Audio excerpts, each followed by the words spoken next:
Hola, ¿qué tal? Bienvenidas nuevamente a este seminario de las estructuras clínicas y estamos viendo un recorrido cronológico en relación a la histeria, la estructura de la histeria. Voy a hacer un salto porque no voy a seguir por el seminario 5. Alguien me preguntó recién si iba a seguir qué seminario iba a dar. Le dije el 5, las formaciones del inconsciente, pero eh, como no voy a estar el próximo jueves 3, nos vamos a ver recién el 17 de octubre, o sea que el 3 de octubre no vamos a tener el seminario. Quiero tomar algo que tengo preparado desde hace un tiempo, que son los diferentes tiempos de la obra de Lacan, donde en sus comienzos la histeria se articula entre la demanda y el deseo, y más adelante la histeria se articula entre el deseo y el goce. Algunas cosas que les voy a leer ahora las vimos en los seminarios anteriores, pero eh, voy a abordar también más, no tanto cronológicamente, porque en el seminario 5, en todo caso, en algún momento lo volvemos a tomar, nos va a hablar sobre el sueño de la bella carnicera y un poquito del caso Dora. Así como en la anterior hablaba de la joven homosexual y Dora, en este seminario 5 se dedica a trabajar el sueño de la bella carnicera, pero como lo vimos tantas veces, seguramente, y algunos de ustedes los han leído varias veces en los seminarios, voy a dejar por el momento este seminario 5 y voy a contarles cómo Lacan toma ese primer tiempo, la histeria en articulación entre la demanda y el deseo, y en el último tiempo, o en el tiempo más avanzado de su obra, entre el deseo y el goce. Así vamos a introducir la dimensión del goce también en la histeria. Bueno, en la primera época, como les decía, entonces, la problemática gira en relación al deseo y la demanda. La distinción es muy importante para hacer entre deseo y demanda. Es lo único que le permite al sujeto separarse de la relación al gran otro. La demanda y el deseo es lo que le permite al sujeto separarse de la relación al gran otro. ¿Qué es lo que le permite esta separación? La metáfora paterna. La metáfora paterna le asegura esta separación prohibiéndole al sujeto asimilarse al objeto de la demanda del otro primordial, o sea, el falo.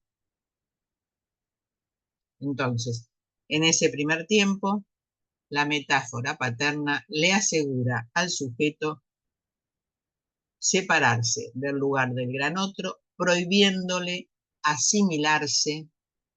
Si bien es cierto que en la constitución subjetiva es necesario que el sujeto se identifique al falo para responder a la demanda del otro, la metáfora paterna le prohíbe asimilarse a ese lugar. Hay una prohibición. Puede hacerlo momentáneamente en la constitución del sujeto, pero después hay una prohibición, porque ese falo cae. Entonces, ¿qué es lo que le permite esa prohibición? La metáfora paterna. Lacan va a mostrar que la histérica está suspendida en esa primera etapa de clivaje necesario entre la demanda y el deseo. Y para asegurarse lo irreductible del deseo a la demanda, ella se crea un deseo insatisfecho. O sea que el deseo insatisfecho en este primer tiempo es aquello que le impide asimilarse a la demanda del otro. Para que se constituya, o sea, cuando ustedes se ubiquen, porque yo encuentro, por eso traje esto, mucho en las análisis de control, la insatisfacción como que es algo molesto, La insatisfacción es algo que molesta al analista, que se siga sosteniendo. La insatisfacción es el único modo que tiene la histérica de no quedarse asimilada a la demanda del otro. Entonces, va a estar en esta primera etapa, después vamos a ver qué otra forma toma la insatisfacción. Pero es necesaria sostenerla, no intentar sacarle la insatisfacción. ¿Por qué? Porque la insatisfacción es lo único que le posibilita que se constituya un otro real que no sea enteramente inmanente a la satisfacción recíproca de la demanda. Para que no haya una relación realmente entera de satisfacción de la demanda entre el sujeto y el gran otro. Que no haya una satisfacción recíproca de la demanda entre el sujeto y el gran otro. Es decir, que el sujeto no quede capturado su deseo por la palabra del otro. Y ustedes van a encontrar en la clínica de la histeria que la histérica queda siempre capturada por la palabra del otro. Que quede capturada por la palabra del otro tiene muchas formas de expresión. Puede ser una palabra que se haya dicho inicialmente en la estructura familiar por ese gran otro que es la madre, representa al gran otro inicialmente la madre. Puede ser que quede capturada después entre ese lugar del gran otro que representó la madre y su partener, porque siempre va a quedar capturada en la palabra del gran otro. Y por supuesto del otro pequeño que representa ese gran otro. En esa relación con su partener, queda capturada en la palabra. ¿Qué es lo que le impide quedar capturada en esa palabra del otro? El deseo insatisfecho. Algo le hace límite, algo le hace una marca ahí.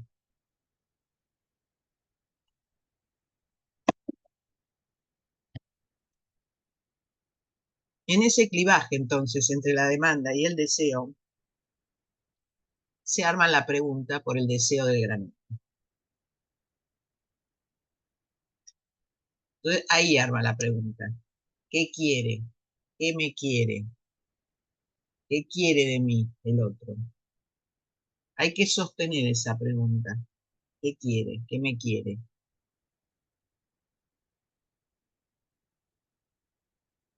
¿Cómo se da la identificación histérica? La identificación histérica corresponde a ese tiempo de constitución del sujeto, el de la identificación al objeto A como causa del deseo del gran otro. Se identifica, vuelvo a decir, al objeto A como causa del deseo del gran otro.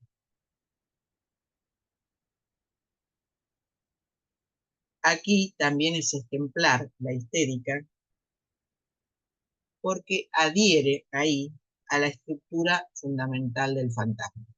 Ustedes saben que el fantasma es donde el sujeto se identifica al objeto A del gran otro. ¿Sí? Es la respuesta que tiene el sujeto al deseo. Entonces, la histérica es realmente la que representa fundamentalmente la que se identifica a ese objeto A como causa del deseo del gran otro. Y ahí puede armar la pregunta, ¿qué quiere? ¿Qué quiere ese otro? Ahí es la identificación histérica, un modo de identificación histérica, no el único. En cuanto al objeto de su deseo, apunta al otro absoluto. El objeto de su deseo apunta al otro absoluto. ¿Se acuerdan cómo la histérica? Ahora vamos a ver nuevamente en relación a la Madonna, ¿no? Ese otro absoluto que representa la mujer. Y ahí, donde su objeto de deseo apunta ahí a ese otro absoluto, es cuando arma la pregunta: ¿qué es ser una mujer?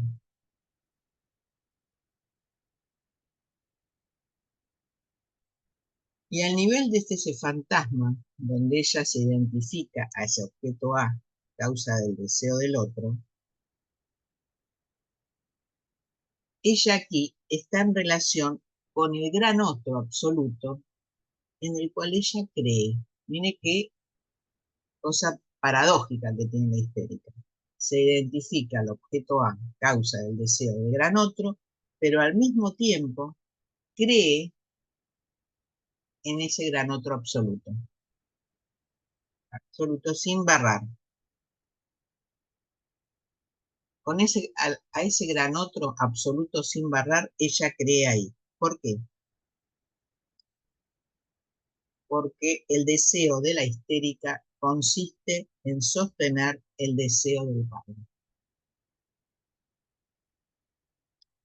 En el caso Dora, como vimos la otra vez y ahora vamos a volver a ver, lo sostiene por procuración.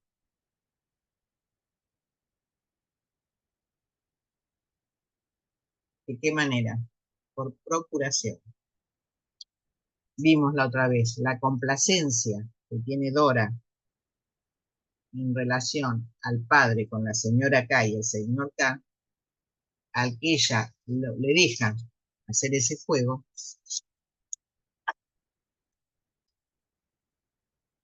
y ahí se sustenta su deseo, permitiendo que ese juego se pueda dar entre el padre, la señora K, ella y el señor K, donde se acuerdan que ella se identifica en lugar del señor K. Para Dora, el objeto de su deseo, como vimos, es la señora. ¿Por qué? Porque es el deseo del padre.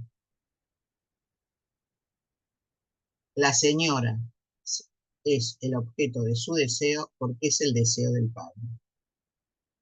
Y es un deseo barrado. ¿Por qué es barrado? Porque el padre es impotente. Entonces, el deseo de la histérica se sustenta en el deseo del padre, en este caso por procuración. Es la señora acá, es la otra, el objeto de su deseo,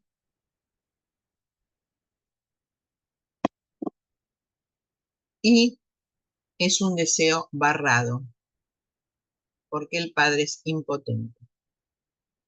Habíamos visto en la reunión anterior que la posibilidad que tiene Dora, o la imposibilidad, por decirlo de alguna manera, que su padre sea impotente, es que ella reivindica todo el tiempo el amor. Cuanto más impotente es el padre, vimos, más la reivindicación del amor del sujeto en la historia.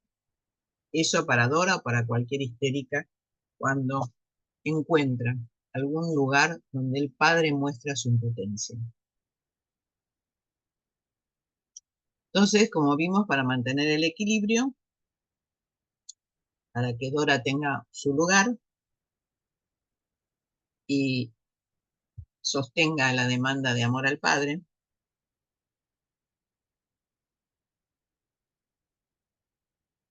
tiene que estar estos 4 lugares.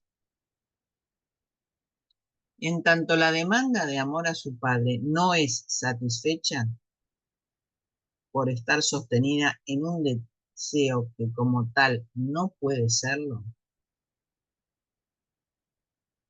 todo depende de dónde se realice.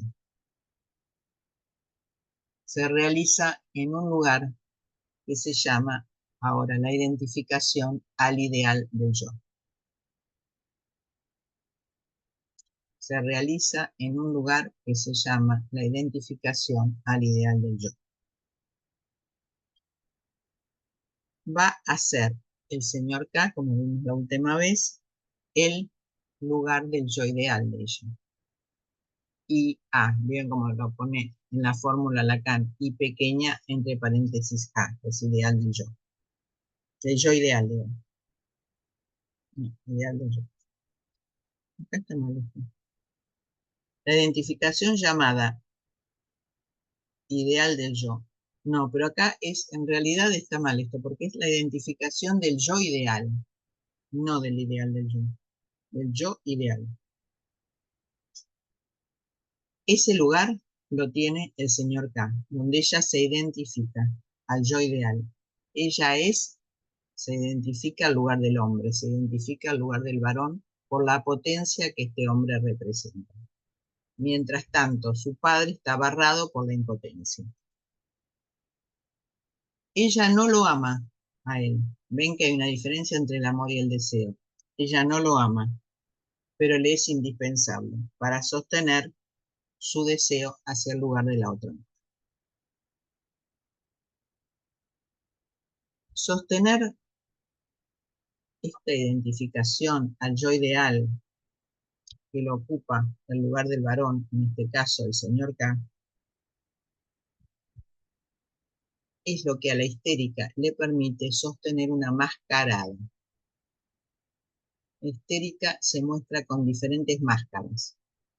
En diferentes momentos tienen diferentes máscaras. Y esto es lo que Lacan llama la mascarada histérica. ¿A qué se identifica? A la máscara de las insignias de ese otro. Las insignias del varón. Las insignias masculinas que el señor K le ofrece. Entonces, esta mascarada que tiene la histérica es cuando se identifica a las insignias del varón que el otro le ofrece, el varón que el masculino le ofrece. Cuando se desarma todo este cuarteto, se mantiene a Dora en su posición cuando le da la bofetada. ¿Cuándo le da la bofetada? Que Lacan lo llama pasaje al acto. No acting, sino pasaje al acto.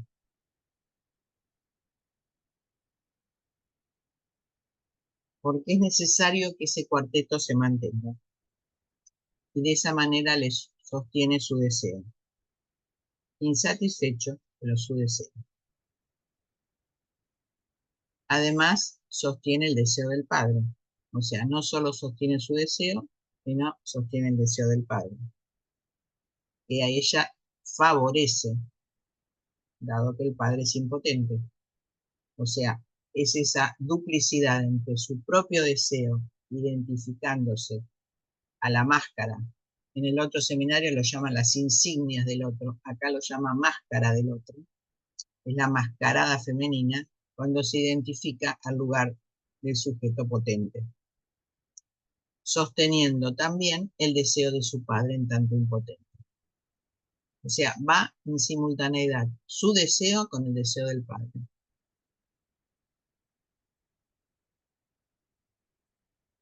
Cuando la frase de este señor le dice, yo no tengo nada ahí, o mi mujer no es nada para mí, es otra forma que se tradujo esto, le hace volver a la demanda. Hay un retroceso del deseo a la demanda.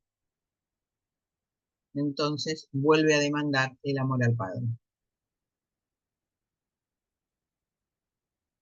Pero de tal manera, una reivindicación de ese amor casi paranoico lo llama Lacan.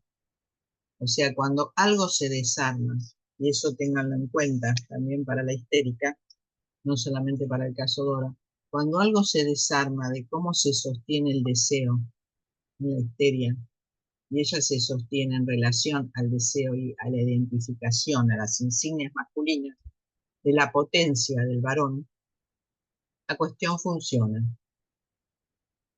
Siempre y cuando uno tenga en cuenta que el lugar más importante para la histérica es el lugar de la otra mujer.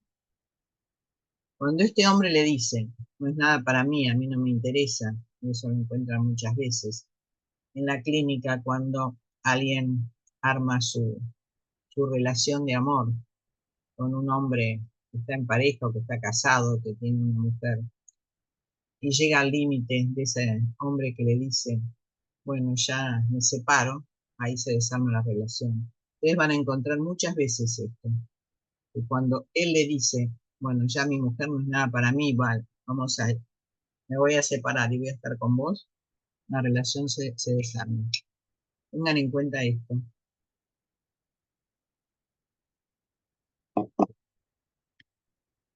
Porque necesita del lugar de esa otra mujer. No siempre sucede así, hay muchos modos diferentes de presentación de esta identificación. Pero siempre tienen que encontrar la identificación a las insignias masculinas que le ofrece la potencia del varón. Si el padre es impotente, como en el caso Dora, necesita esa duplicidad, jugarla en dos lugares. Entonces, vuelve del deseo nuevamente a la demanda bajo la forma de la reivindicación, casi paranoicamente.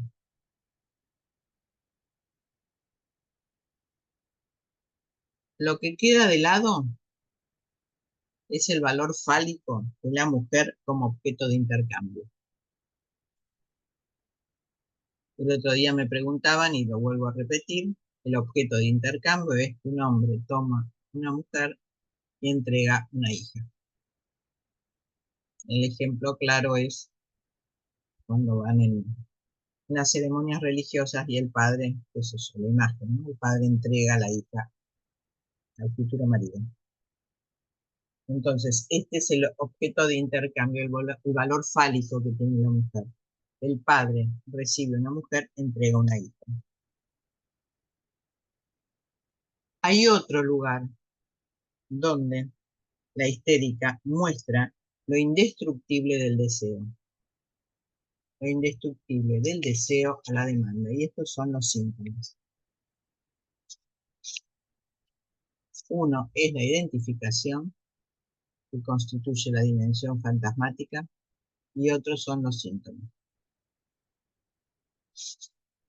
En Dora hay dos síntomas. Uno es la afonía y otro es la tos. La afonía está en relación a la otra mujer, a la señora K, que es el objeto de su deseo. Es a solas con ella.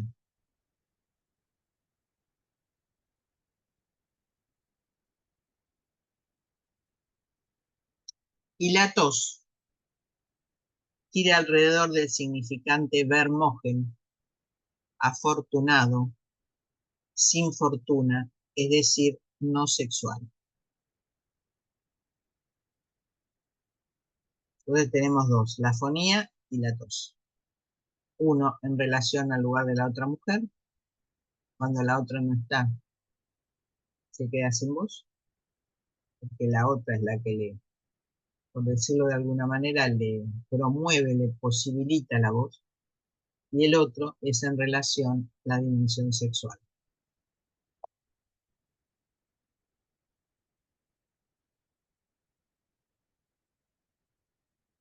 Acá tenemos entre el deseo y la demanda. O sea, cuando retrocede del deseo a la demanda, hay una reivindicación al lugar del padre. Por eso, tengan en cuenta, en cualquier histérica, ubicar desde el comienzo mismo de la cura el lugar que el padre ocupa en la estructura y poder construir diferentes versiones del padre.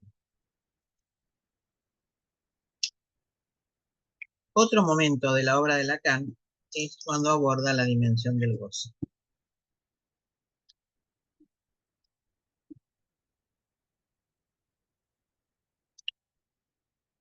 Entonces ahí Lacan se ve llevado, por eso decía que el cronológico es bueno, acá lo salteé, para adelantarme un poco a ver más la estructura de la histeria en sus diferentes aspectos. Cuando Lacan avanza en su camino y va constituyendo no solamente la relación entre la demanda y el deseo, sino la relación entre el deseo y el goce, es decir,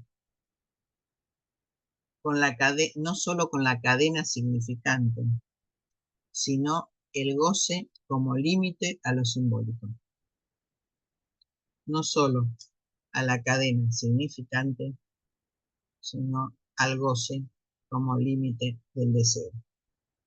Yo iba a tomar hoy en el seminario 5 una cosa muy interesante que vuelven a verlo si quieren, es la primera parte donde Lacan va recorriendo lo que fue viendo hasta ese momento en relación al significante. En todo caso, si me da un poco de tiempo, después lo veo, porque hasta el seminario 5 va articulando imaginario simbólico y se centra fundamentalmente en el significante. Después, cuando avanza en la obra, Lacan va a colocar al goce como límite de lo simbólico. El significante es simbólico, ¿no? Es lo que representa el sujeto para otro significante. El goce es un límite a lo simbólico.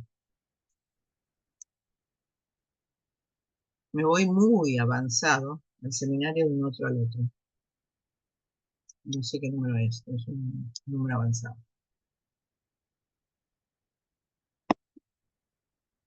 En ese seminario, Lacan parte del goce del otro como absoluto. Goce está perdido para siempre. Pero en el movimiento de la repetición, el sujeto apunta a él en un esfuerzo de reencuentros prometidos.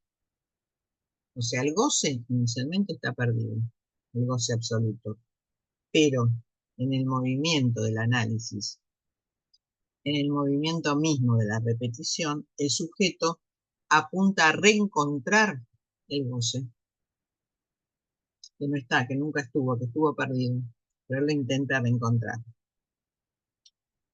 O sea, hay una promesa de reencuentro. ¿Qué pasa en esa promesa de reencuentro? Siempre va al fracaso. Como el goce está perdido, el sujeto intenta reencontrar ese goce perdido y fracasa. ¿Qué le pasa a la histérica? El punto de mira para la histérica es el goce del hombre, que va a tratar de hacerlo existir de la manera que sea, en diferentes problemáticas, en diferentes situaciones, en diferentes tiempos de la cura. ¿Por qué lo hace existir? Porque no lo puede encarnar. Como ella no lo puede encarnar, lo trata de hacer existir. El goce no existe porque está perdido. Entonces, hay dos formas. Uno, esperar volver a reencontrarlo en el movimiento de la repetición y va siempre al fracaso. Y la otra forma es el punto de mira, donde siempre va a apuntar la histérica, es al goce del hombre, de hacerlo existir. Este hombre goza de mí, este hombre me maltrata, este hombre.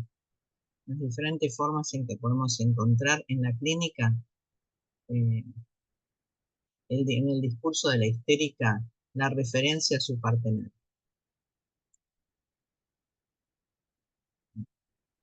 O porque es demasiado potente o porque es demasiado impotente. O porque es demasiado absoluto o porque es demasiado caído. No importa la forma en que se presente. Siempre vamos a encontrar este modo de expresión de la histérica con respecto a encontrar el goce del hombre. ¿Qué goza? ¿Qué me goza? ¿Qué me está haciendo? Me está gozando, me está jorobando, me está destituyendo.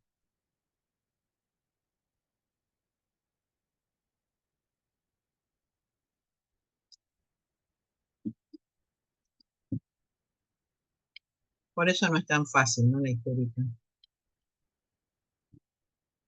Y uno a veces le cree a sus palabras. ¿Cuál es el límite de esa creencia? Solo la transferencia puede decir en cada recorrido de la cura, ¿no? La insatisfacción acá, cuando ya va a abordar el goce, toma otro estatuto. La insatisfacción acá es un modo de goce. Antes la insatisfacción era para no quedar pegado a la demanda del otro y sostener su propio deseo como deseo insatisfecho. Acá ya le da otra definición Lacan. Es un goce. Está bien que no quiera quedar sometida a la demanda del otro. Por eso sostiene el deseo insatisfecho. Pero pongámosle un nombre. Se llama goce. ¿Qué es lo que promueve en ese momento la histérica? Promueve la castración a nivel del padre simbólico. ¿Por qué? Porque ella se plantea en relación a ese padre siendo ser, en último término, su goce, el goce del padre.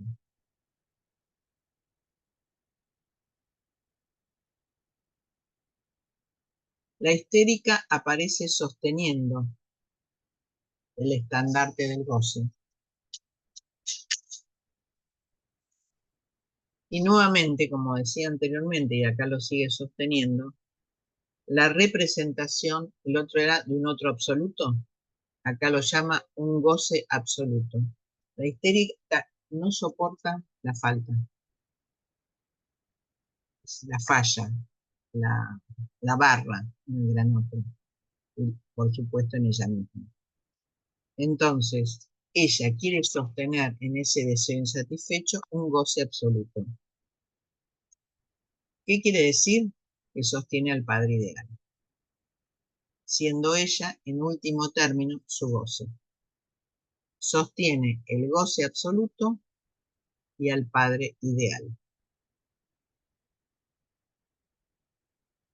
Como no puede alcanzar ese goce, porque el goce dijeron que está perdido, ella rehúsa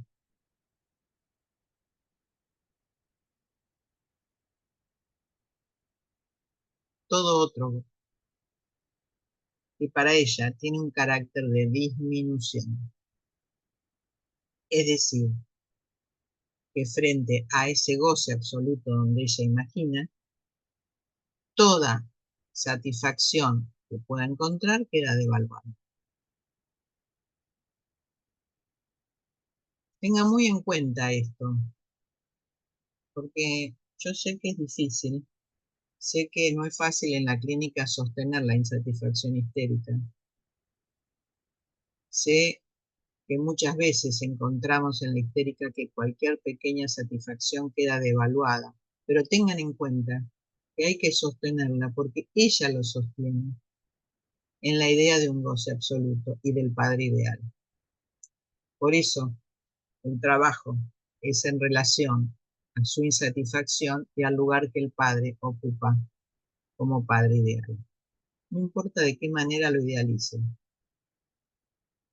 Ustedes ven que Dora, por ejemplo, siendo un padre impotente, un padre muy barrado en su potencia, lo sostiene como un padre ideal.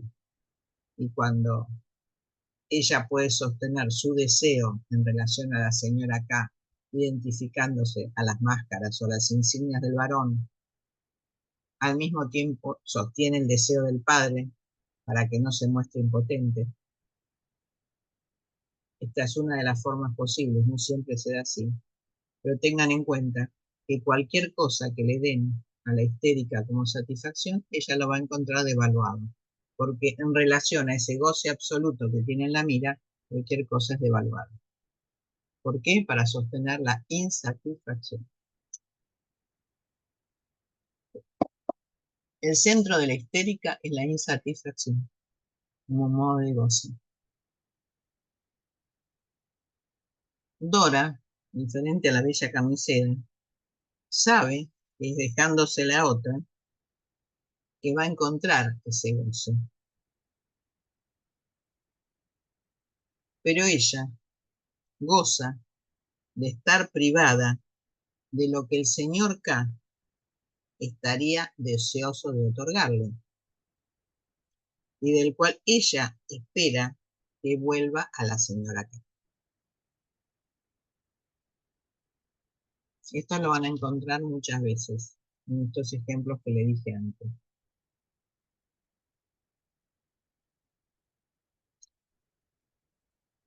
O sea que Dora se la deja a otra.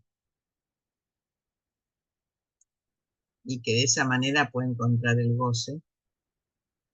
El señor K estaría muy dispuesto al goce erótico, el goce sexual.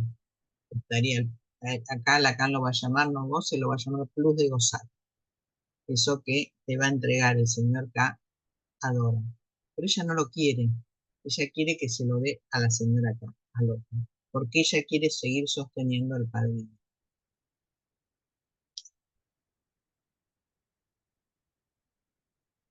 Entonces la histérica no se toma por ser la mujer, pero está cautivada e interesada por la mujer, el absoluto, ¿no? La mujer, como Dora, en tanto cree que la mujer es aquella que sabe lo que es necesario para el goce del hombre. Ella quiere hacer existir el goce del hombre, pero no sabe cómo hacerlo.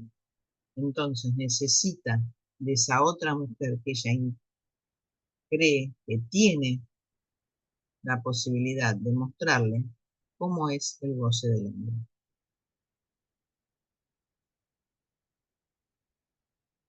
La histérica cree que la otra mujer sabe lo que ella quiere. Miren qué interesante, porque yo creo que no le dan tanto lugar al lugar de la otra. Y es importante dárselo, porque sabe lo que ella quiere, en el sentido en que ella lo desearía. Y por eso no llega a identificarse totalmente a una mujer más que al precio de un deseo insatisfecho. Para seguir sosteniendo esa pregunta de que la otra mujer le devuelva cómo es el goce en el hombre, para el hombre. ¿Cómo es el goce del hombre? Entonces, no se identifica a la mujer, sigue identificada a las insignias que el varón le presenta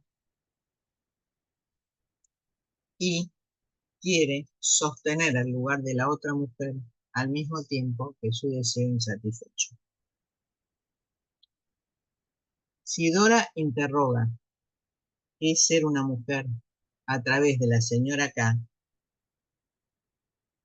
cuestiona por el lugar de su padre o del señor K, qué es una mujer para un hombre. Interroga qué es una mujer para un hombre, lo que es también un modo de interrogar cómo es el abordaje masculino de la mujer.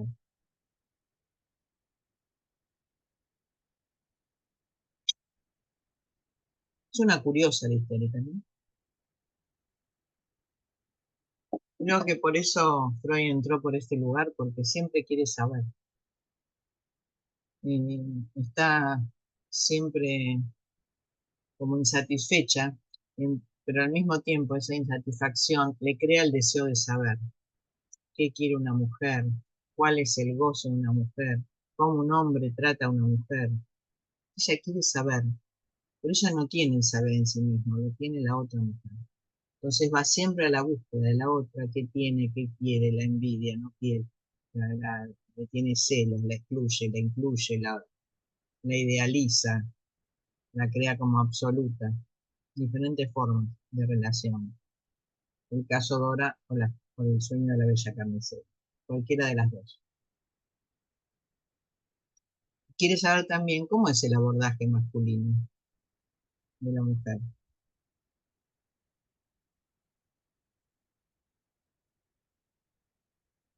Y entra en un juego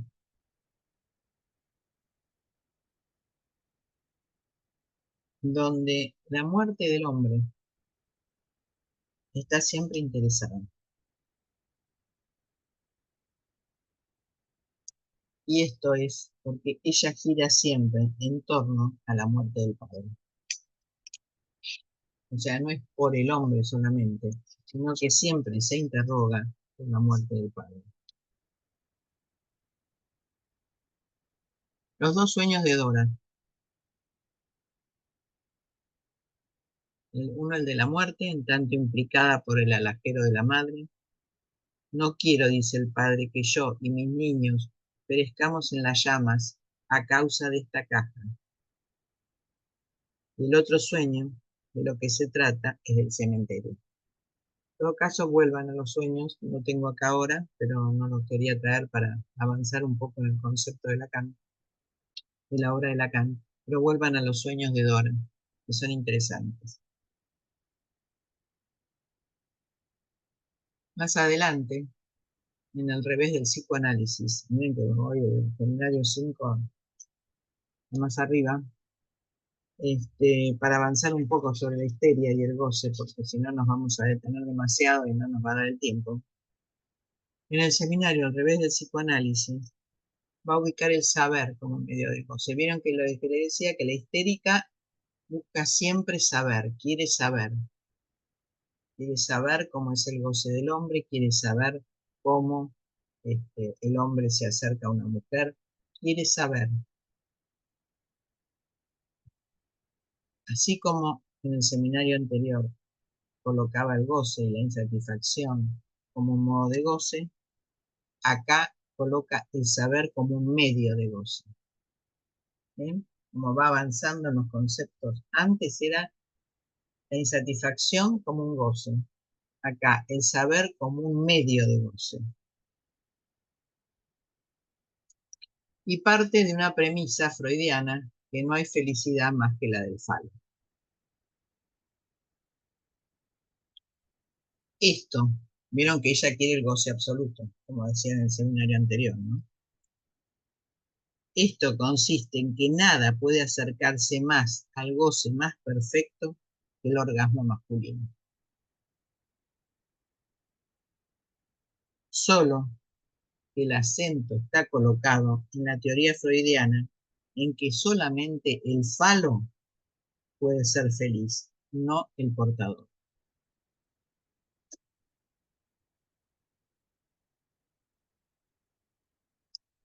Vuelvo, porque siempre hay una dificultad de ubicar entre el falo y el pene, ¿no? Entonces, nada puede acercarse más al goce masculino, el goce más absoluto que el goce masculino. Pero la teoría freudiana nos dice Lacan, que solamente el falo puede ser feliz, no el portador. Lo porta en el seno de una partener porque se muestra insatisfecha y desolada porque ella no es la portadora. Lo que Freud decía, la envidia al pene, Lacan lo dice de esta manera cuando avanza con la dimensión del goce. Dice, sigue a Freud en esto, el falo es lo único que nos puede dar la felicidad, pero no es el portador del pene, ella quiere el falo. Pero cuando el portador se lo da el pene, seguramente no queda satisfecha. ¿Por qué? Porque no es ella misma la portadora. Es una traducción, no digo que uno pueda corroborar un texto con el otro, sino que una fórmula freudiana de envidia al pene es lo que Lacan va avanzando cuando avanza con el goce, a decir que realmente ella quiere ser la portadora de ese falo. Entonces, antes decía que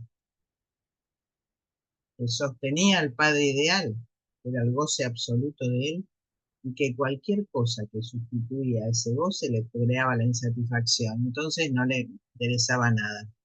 Ahora, ¿qué dice? Que tampoco le interesa tanto a su partener, porque lo que da la felicidad del falo es el falo, y aunque él se lo quiera dar, el pene, representante del falo, no lo quiere, porque ella quiere ser la portadora.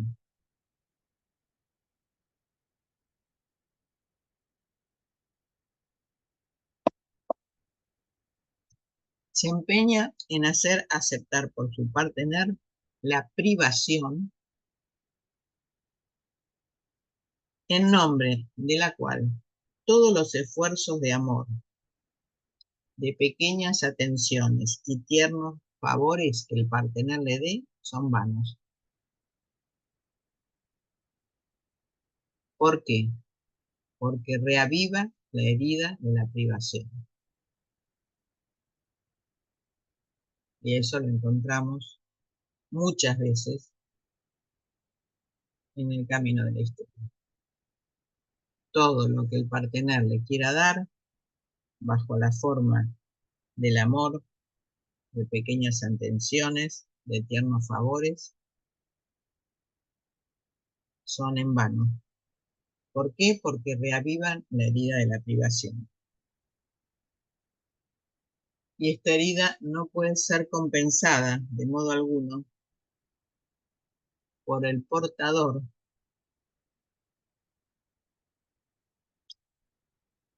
dándole una satisfacción para querer aplacarlo. Cuanto más, y este es el error del lado masculino, cuanto más intenten darle algo para aplacar su insatisfacción, más va a causar la herida de su privación.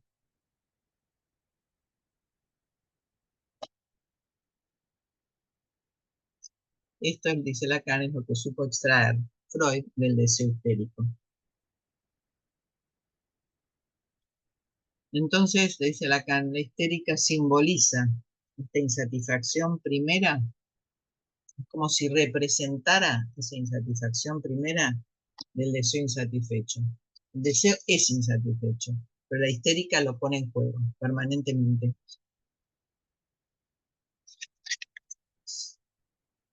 Dora ve que es dejándose a otra que ella encontraría alguna satisfacción, pero ella tapona con la adoración del objeto de deseo que deviene en el horizonte la mujer, la señora K, y que ella adora a través de la figura de la Madonna de Dresde. Ella tapona con esa adoración su reivindicación peniana, en que vuelve otra vez al texto freudiano de la envidia al pene. No lo dice como la envidia al pene, lo dice en relación al goce. Ella tapona con esa adoración su reivindicación peniana. En tanto el falo, que es el único que le daría la felicidad, ese goce está excluido. El goce fálico está excluido. Esto es el complejo de Edipo. Esto es la prohibición al incesto. Esto es el lugar del padre, el nombre del padre prohibiendo. Está excluido. ¿Qué es lo que Lacan encuentra ahí como una función de sustitución, el plus de gozar?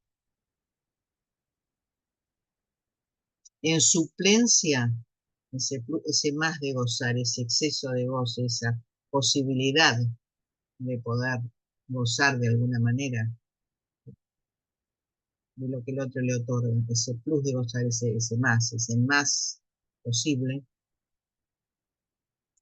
es aportada en suplencia a la interdicción del goce fálico. El goce fálico está excluido. Entonces vuelve a Dora y nos dice que el padre, que es el pivote de toda esta aventura que nosotros conocemos en el caso de Dora, es propiamente un hombre castrado en su potencia sexual. Esto es manifiesto. Está muy enfermo. Él mismo hace apreciación simbólica. Después de todo, un enfermo o un moribundo es considerado como deficiente en relación a la función que ocupa. Pero esto significa que nosotros nos olvidamos que un padre es lo que es un padre hasta el final de su vida. Esto es implicar en la palabra padre algo siempre en potencia. No importa que esté enfermo, no importa que llegue al final de su vida, no importa que sea impotente, esto es implicar que el padre va a estar siempre en un lugar de potencia. Y en este campo simbólico, el padre juega un rol muy privilegiado, un rol de amo en el discurso de la histérica. Es el amo del discurso de la histérica. Más allá de que ustedes vayan a ubicar los diferentes discursos, no nos vamos a meter en eso en este momento, solo entiendan esto, que para ubicar la histérica, el padre va a ocupar siempre el lugar del amo en el discurso de la histérica, porque se encuentra en el ángulo de la potencia de creación. Se encuentra sosteniendo una posición en relación a la mujer, aún estando fuera de estado.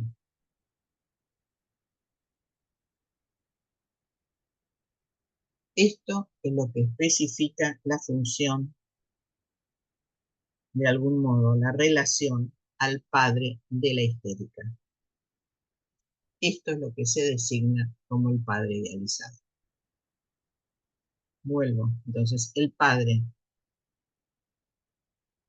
deficiente, por eso trae tanto el caso Dora, porque nos muestra permanentemente la deficiencia del padre, la impotencia del padre, el padre enfermo, pero hace apreciación simbólica. No importa si está enfermo, si está moribundo, siempre ocupa una función. El padre es lo que es aún enfermo hasta el final de la vida. Siempre está en potencia de creación y más allá de la muerte. O sea, se puede sostener, digo, la muerte como acontecimiento, no la muerte como el padre simbólico, sino que la muerte como acontecimiento, que un padre haya muerto, en determinado momento de la vida, no importa, se sostiene como el punto del padre en creación, como el padre que puede crear. La potencia del padre sigue siendo sostenida en ese lugar. Por eso ocupa el rol de amo en el discurso de la histérica. Y siempre se encuentra en el ángulo de creación, en la potencia de creación. Se encuentra siempre en relación a una mujer, aunque esté fuera de estado. Este es el padre idealizado y este es el padre de la histérica. En cuanto al señor K, se trata de saber lo que en él conviene a Dora. Esto es, que él tiene el órgano. Eso Freud lo percibe muy bien y señala, eso es lo que juega un rol decisivo en el primer abordaje, cuando ella tiene 14 años. Y el otro la arrincona en un hueco. Esto no altera para nada las relaciones entre las dos familias. Nadie tiene la menor intención de asombrarse. Como dice Freud, o como dijo Freud, una chica siempre se arregla sola con esas cosas. Salgan de la educación, salgan de querer educar, salgan de querer pensar una niña de 14 años, porque ya ven que en la época que estamos hablando, en la época de Freud, del caso Dora, una niña de 14 años se las arregla sola en estas cosas. Nos asombra que Freud haya dicho esto, nos asombra que Lacan lo vuelva a decir. Para que hoy no estemos en una actitud pedagógica como analista para decir pobre niña porque tiene 14 años, o pobre niña porque tiene 16 o porque tiene 15. Cuando él la rincona, el señor K, en un hueco, como dice ahí, en un rincón, en una esquina será, algo así. ella se sabe cómo arreglárselas. Y ahí se mantiene bien las dos familias, no tiene ningún problema. Nadie tiene la menor intención de asombrarse y decir, uy, la va a violar, uy, hubo un abuso, uy, qué abusador. Palabras que hoy escuchamos permanentemente en los discursos actuales. Que abusa, que tenemos que volver a interrogar, ¿no? A partir de Freud y de Lacan, este momento actual, ¿no? Donde todo parece un abuso.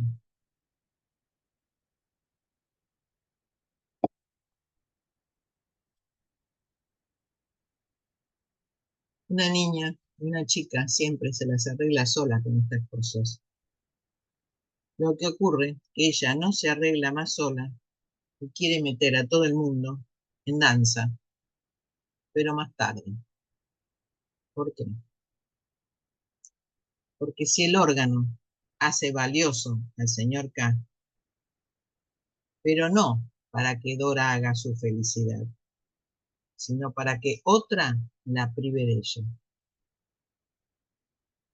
No para que Dora haga su felicidad, sino para que la otra la prive de esa felicidad. Lo que le interesa a Dora no es la joya, incluso indiscreta,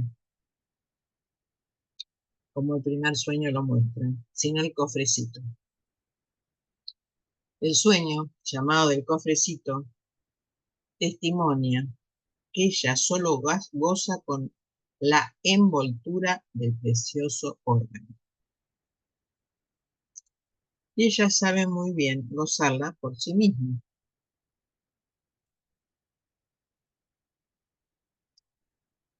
¿Y qué nos testimonia esto?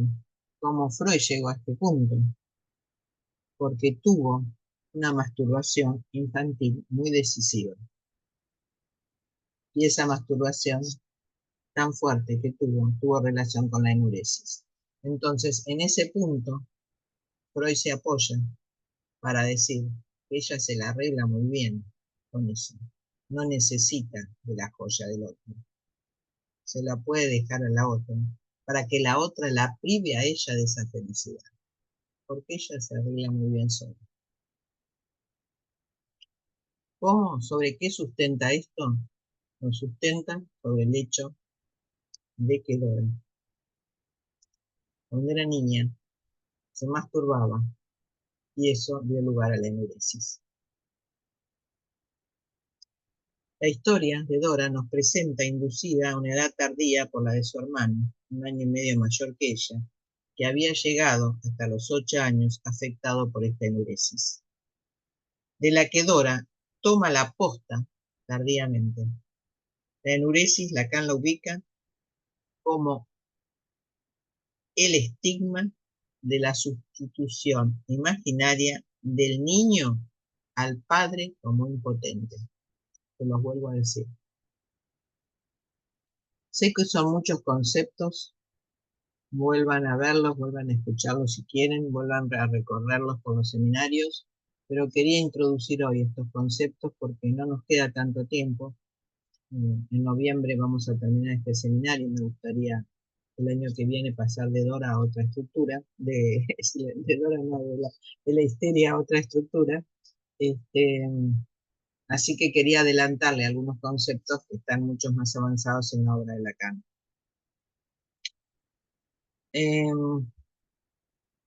La enuresis Lacan la ubica como el estigma de la sustitución imaginaria del niño al padre como impotente.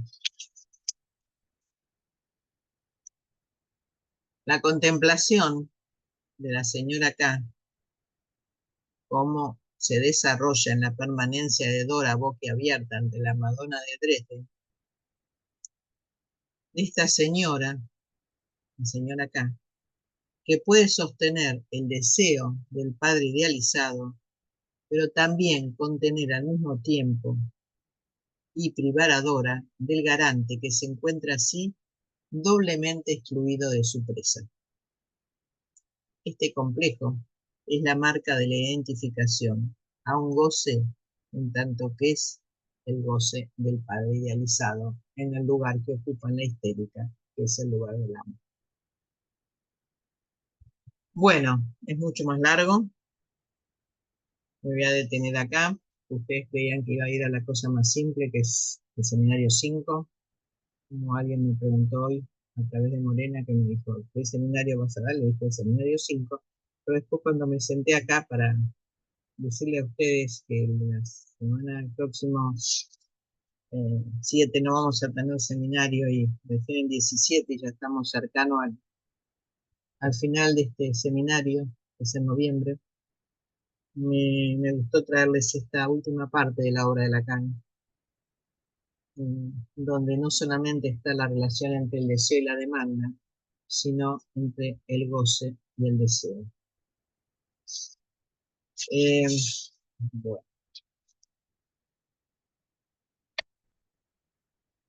la bibliografía. Seminario La psicosis, las relaciones de objeto, el deseo y su interpretación, la transferencia, la identificación, la angustia de un otro al otro y al revés del psicoanálisis. Esto es el recorrido de alguna manera muy apretado de, este, de esto que quería transmitirles hoy. Es un recorrido extenso, pues son los diferentes lugares donde Lacan va recorriendo estos conceptos mucho más detalladamente, mucho más explícitamente. Así que les invito a que puedan recorrerlos.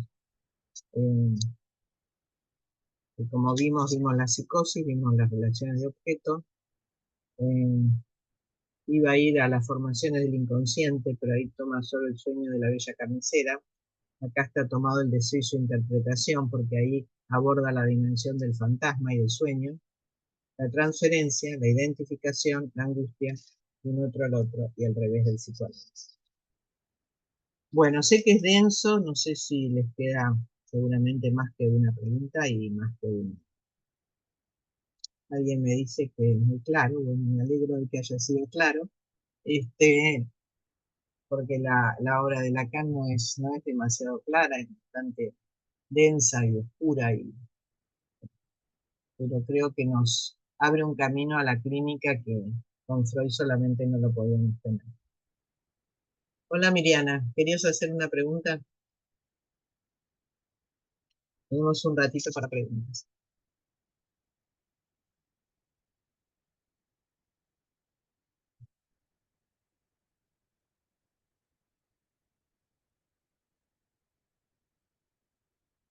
Hola, ¿estás ahí? Miriana, ¿querías hacer una pregunta? ¿Eh? No te da el sonido.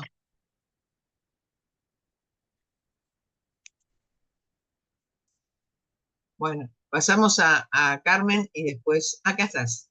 Y después volvemos. Dale, Carmen, una pregunta. Hola. La amarga. Bueno, te agradezco mucho, la verdad que una maravilla, dan muchas ganas de volver a estos textos, pero bueno, a ver, me quedé con esta cuestión del padre, que está siempre en potencia de creación más allá de la muerte. A ver si podrías decir un poco. Claro, Claro. que el padre idealizado, el padre en potencia de creación es el padre idealizado. Es el padre que sostiene el lugar de amo en el discurso de la histérica. Es el amo en el discurso de la histérica. Eso quiere decir que es el inconsciente. Quiere decir que es el padre simbólico. Quiere decir que sostiene su potencia y que hay una referencia permanente al lugar del padre en esa idealización, más allá de la muerte. Y aún en el acontecimiento de la muerte se lo idealiza más todavía. Eso es lo que encontramos en la clínica. Por eso hay que siempre ubicar esa idealización que nosotros encontramos en la histérica en relación al padre en la histérica, a un decaído, a un moribundo, a un impotente, como en el caso Dora, pero siempre sigue siendo el padre idealizado. Y el partener que le toca o que elige, la histérica, va a quedar devaluado en todas las, como dice Lacan, el amor, eh, los tiernos este, relatos que pueda darle, las tiernas caricias que pueda darle, los regalos, como en el caso de Dora, que puede darle, todas quedan devaluadas, porque cuanto más intenta aplacar el partener la insatisfacción, más la remite a su propia privación. Eh, porque ella quiere ser el falo, ella quiere tener el falo. Como mientras mantiene la insatisfacción y mientras mantiene la pregunta por su padre, cada historia tiene su singularidad, no siempre es el mismo padre, pero siempre hay que tener, así como les decía en un momento, una referencia al síntoma, siempre hay que tener una referencia al padre idealizado. Y uno cree que el padre idealizado es el padre potente. No. El caso Dora nos muestra bien que el padre idealizado está enfermo, moribundo y es impotente. Entonces, tengamos en cuenta eso, que más allá de la muerte el padre se sigue sosteniendo como padre idealizado. Aún más, la muerte lo idealiza más. El asunto es qué hace la histérica con ese lugar. ¿Qué puede hacer con eso? Y ese es el camino al que el análisis lo tiene que conducir. Sosteniendo siempre el modo de la insatisfacción, sosteniendo siempre la referencia al síntoma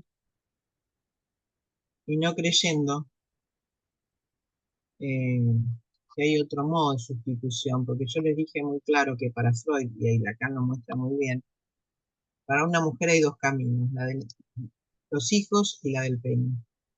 En este momento Lacan nos está mostrando el pene, no el lugar que los hijos ocupan para una mujer.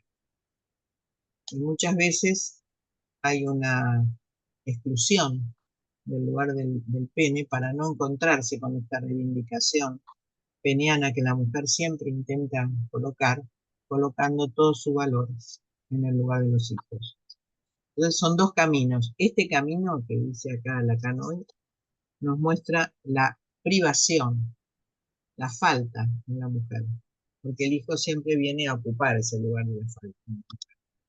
Acá lo que nos muestra es la relación entre la histérica y su partener, entre la histérica y el que elige como partener en relación a su padre, al padre idealizado. Así que tengan en cuenta que la insatisfacción como modo de goce es necesario para sostener su pregunta, es necesario para sostener el análisis, para sostener la transferencia y para hacer el camino hacia la feminidad. Bueno, gracias Carmen. Alicia.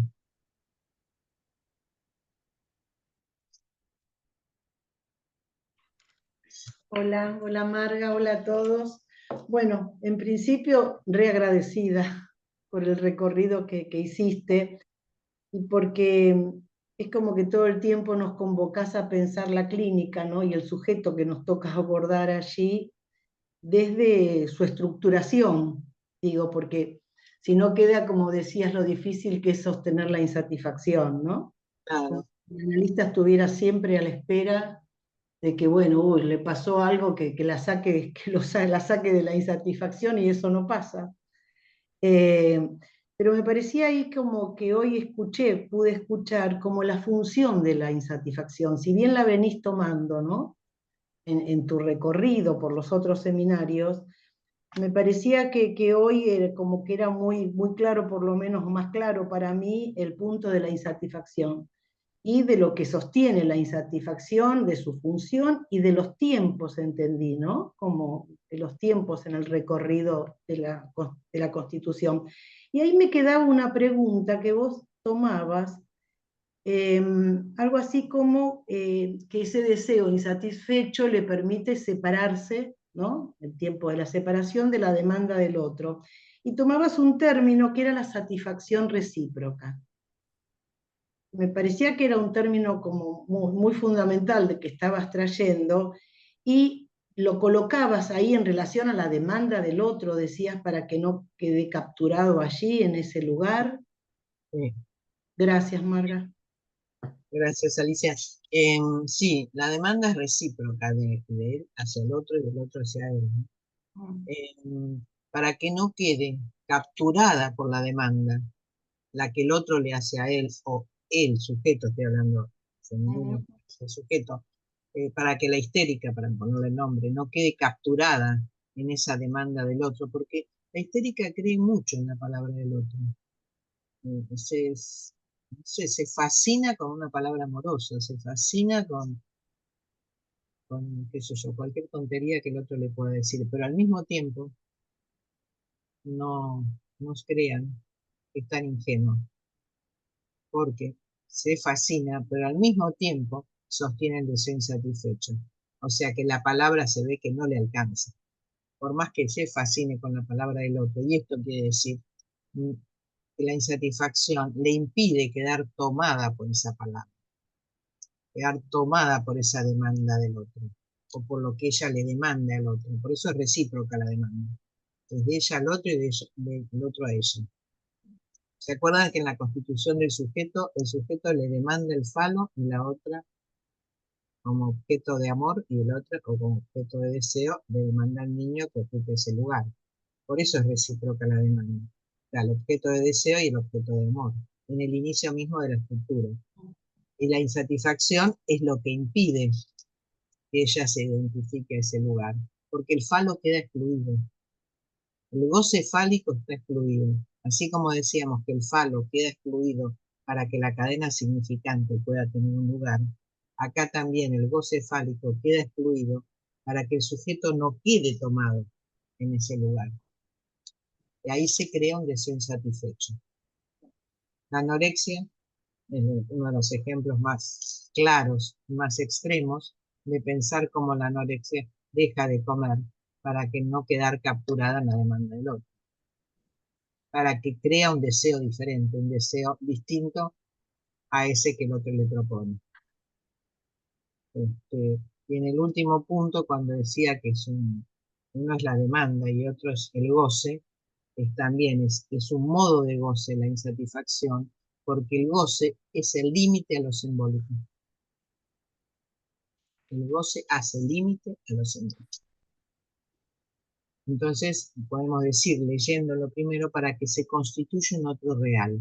Si el goce hace límite a lo simbólico, es necesario que se constituya un otro real que no sea recíproco, que no sea en la reciprocidad de la demanda, que no se constituya en la reciprocidad de la demanda del otro.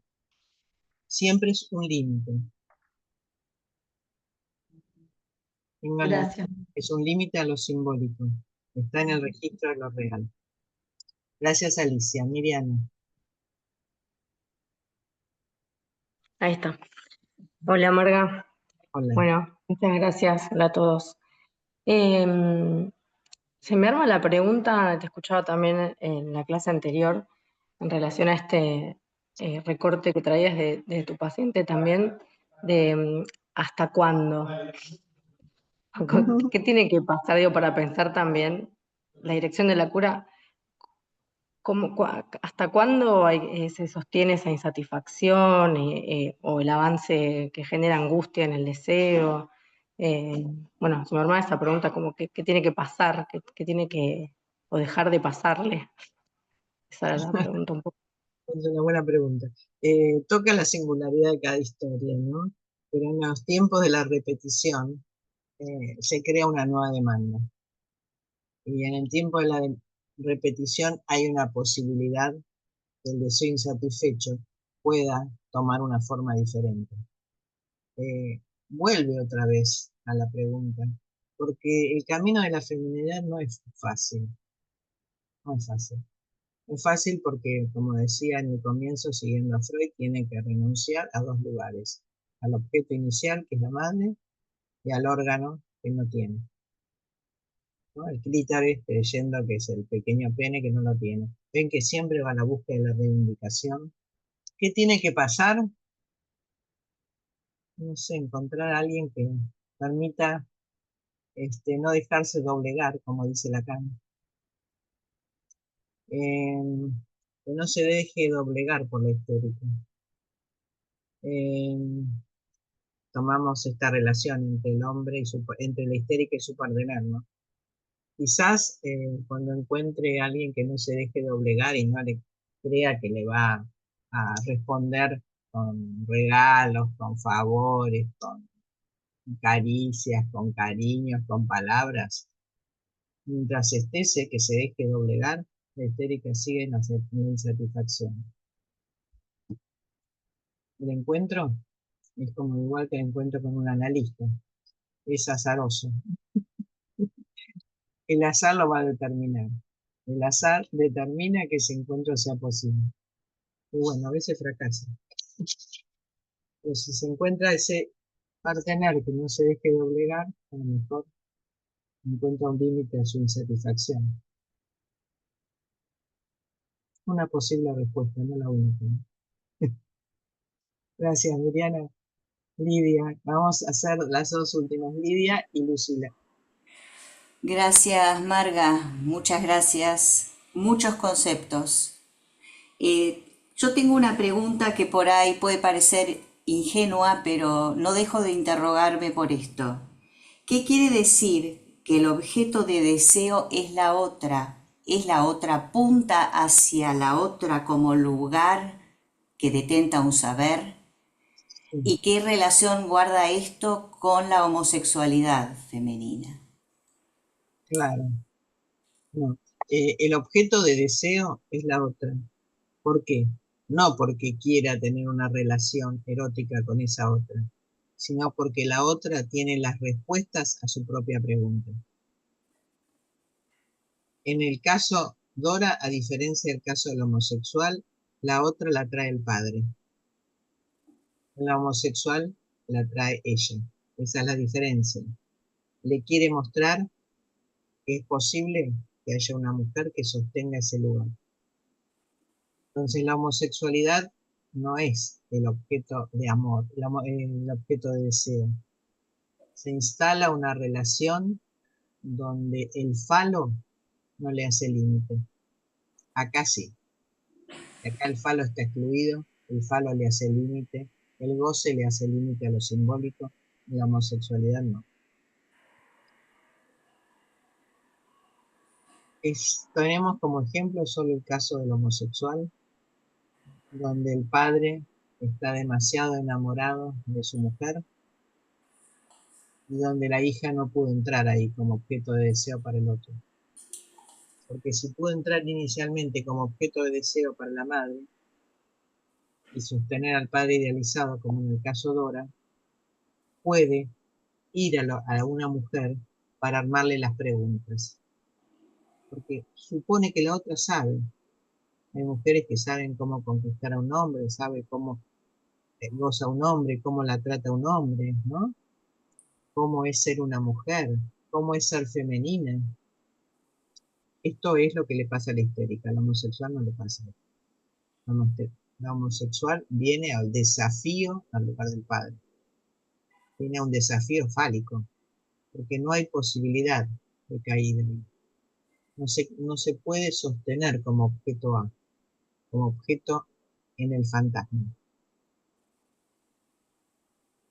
Hoy nos encontramos con modelos bastante difíciles de ubicar, porque parece que se puede probar. Si me gusta porque me gustan las personas, no importa que sea hombre, mujer o quien sea. Entonces nos encontramos con una posición que tenemos que volver a interrogar para decir si es un momento pasajero por el tiempo en que vivimos o si verdaderamente es la constitución de una homosexualidad femenina. Ahí tenemos que diferenciar,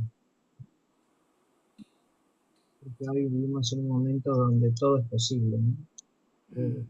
Lacan nos muestra bien que es muy diferente la histérica que sostiene al padre idealizado y la otra mujer como objeto de deseo para responder a su pregunta, a mostrarle al padre que ella tiene ahí el falo, que no lo va a dejar y que va a desafiar ese lugar del padre. ¿Por qué? Porque el padre no le había dado un lugar, la madre tampoco, como objeto de deseo. La constitución misma subjetiva. Por eso hay que construir mucho la historia, ¿no? Del lugar que ocupó el padre en la estructura. Ven que el padre de la joven homosexual no es el mismo que el padre de Dora. Son dos padres absolutamente diferentes. Cuando la hija queda como excluida de esa relación amorosa, es difícil el camino que pueda seguir. No hay tanto enamoramiento en ese lugar. El padre no ocupa ese lugar idealizado para la hija. No se puede articular esto de que recibe una mujer y entrega una hija, ese lugar de intercambio que puede tener la mujer. Creo que eso lo tenemos que construir en cada historia, sobre todo hoy, donde es posible probar si me gusta una mujer o me gusta un hombre. Bueno, gracias, Lidia. Lucía. Hola. Hola, ¿se escucha? ¿Sí? Sí. Bueno, gracias Marga, gracias por todo el recorrido. Te quería preguntar por esto que decís. Una cosa nada más quería decirle, que me encontré un papel que me acordaba, que la homosexual busca en la mujer lo que le falta, no busca la pregunta. Quería encontrar esto que había encontrado la otra vez. Y lo que le dije recién, que el falo no hace barrer al goce. El falo no le hace barrer al goce. Y busca en la mujer lo que le falta. Mientras que la histérica busca en la mujer la respuesta a su propia pregunta, como objeto de deseo. Quería terminar esto que me faltaba redondear. Lucila. Hola. Sí, hola. Siguiendo esto que decís, quería preguntar si cuando decís que el goce le pone un límite a lo simbólico, si tiene que ver con esta estructura compleja donde una dimensión le pone un límite a la otra, como de alguna manera seguimos el concepto de Dasdin, donde hay un límite a ese lugar del gran otro. Porque me preguntaba por esto de que el goce pone un límite a lo simbólico. Gracias, Sí, Marga. porque, gracias, Lucila. El goce pone un límite a lo simbólico porque el objeto A, como un medio de saber del goce, que es el objeto y es el fantasma, le pone un límite al recorrido metonímico del significante. El significante puede ir un significante al otro, al otro, al otro, al otro, y pueden haber muchos significantes. El fantasma, que es la dimensión del goce, donde el sujeto intenta completar al otro en lo que le falta. El otro es un lugar, el seminario de un otro al otro nos muestra esto, que el otro, el gran otro, es un lugar limpio de goce, pero el neurótico intenta completarlo, completarse a sí mismo con ese goce que quiere reencontrar. Y esto es el fantasma. Ahí va creando el fantasma. El fantasma que sostén del deseo es la dimensión del objeto de goce. Eso le pone un límite al significante. No es solo significante la estructura del sujeto. Es objeto A, es fantasma y es goce. Porque si no, el significante no puede ir de un lugar al otro, al otro, al otro. No porque el significante no sea importante, hay que trabajar. Y yo iba a tomar hoy lo que decía en el seminario 5, vuelvan al comienzo, donde Lacan va recorriendo del 1 al 5 todos los diferentes seminarios, cómo va diciendo qué es el significante, la diacronía, la sincronía. Es muy importante trabajar con eso para construir el fantasma, pero no alcanza. Necesitas de este lugar de límite. Por eso es lo real. El goce está en el registro de lo real. Bueno, gracias Lucía, gracias a todos ustedes y nos encontramos ahora el 17 de octubre. Gracias por escucharme y hasta la próxima.